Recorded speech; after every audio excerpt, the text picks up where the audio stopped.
What's going on, guys? This is Raph from Between Two Forks, back again this week with a brand new video. This week we're going to be doing a video on the functionalities of a Santoku featuring none other than this gorgeous Kanshin Cutlery Thomas Keller's Santoku knife right here. Now you might be asking yourself, what is the difference between a chef knife and a Santoku knife?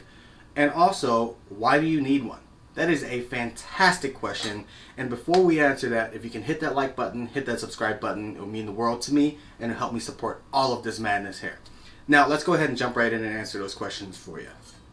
The main difference of a Santoku, if you can't already tell by looking at the profile, is that it is a much shorter blade compared to your chef knife. It is also a little bit taller than your normal chef knife, which makes it a lot easier for you to scoop foods off of your cutting board.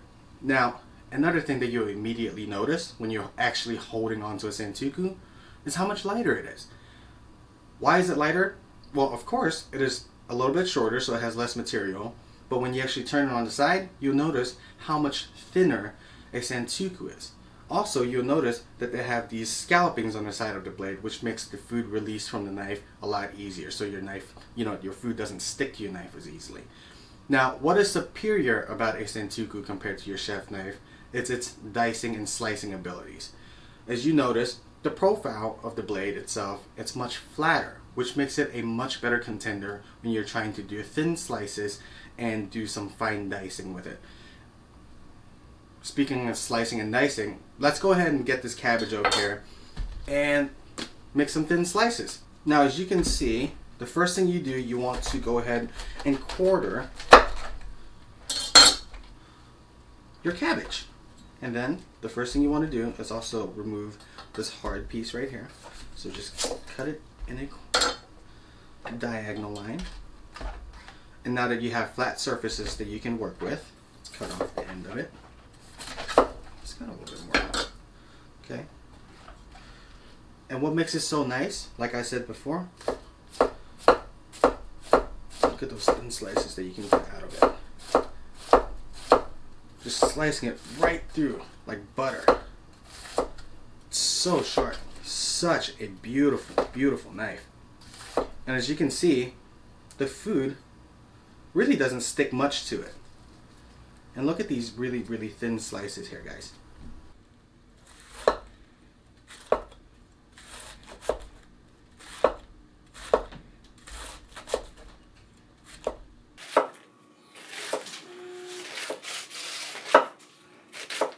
Now, outside of this cabbage, I also have these gorgeous carrots right here. Another thing that is very common in the Japanese kitchen, or the, how do you say it, in their diets. What should we do with it? Let's go ahead and do some thin dicing with it.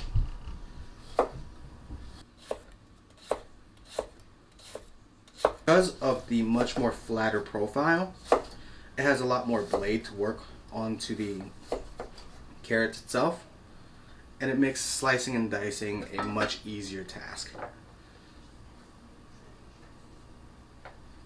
Let's go ahead and even these out a little bit. Look at that.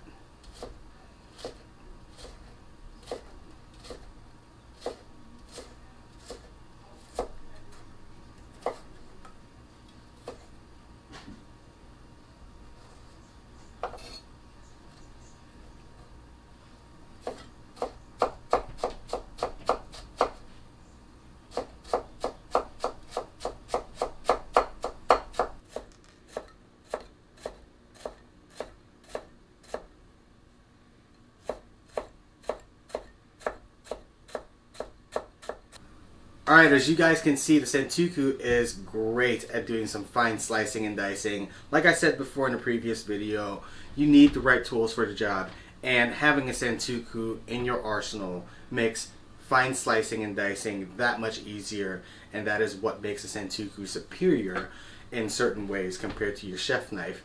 And this pretty much wraps up the functionality of a Santoku knife. Thank you so much for watching, and I will see you guys next week. Bye.